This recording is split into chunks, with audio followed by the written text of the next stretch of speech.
Advocate Monowar Hossain আওয়াজ ওনার বক্তৃতা করার কথা ছিল।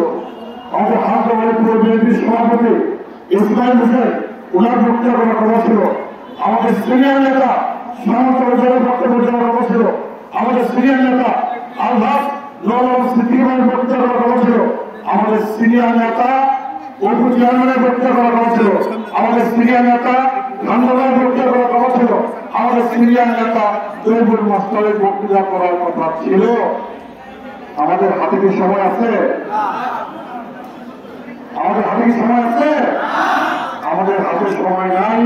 আশা করি মনোয়ার, ইসমাইল, আমাদের অপু ভাই, আমাদের ঠান্ডা ভাই, আমাদের তৈবুল সহ আমাদের ইউনিয়ন বিএনপির সম্মানিত নেতৃবৃন্দ, পৌর বিএনপির সম্মানিত নেতৃবৃন্দ, তারা দয়া করে ব্যাপারটা বোঝার চেষ্টা করবেন।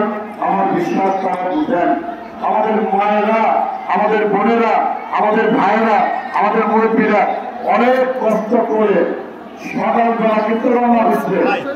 সকালবেলা রওনা হচ্ছে, নারায়ণগঞ্জে এসে কেউ 1 ঘন্টা, কেউ 2 ঘন্টা অপেক্ষা করছে, তারপরে মিছিল করে আসছে। গরমের কষ্ট আছে, আসে না? গরমের কষ্ট আছে, তাদের আর বেশি কষ্ট আমরা পেতে চাই না। কিন্তু কিছু কথা না বললেই না হয়।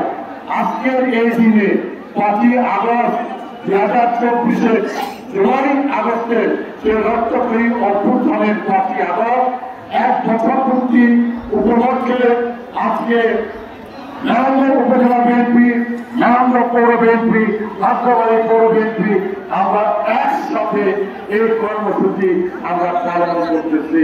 2024 জুলাই আগস্টের রক্তক্ষয়ী অভ্যুত্থানের মহাবন্ধা কেউ জানেন না? কেউ জানেন না? কেউ জানেন না?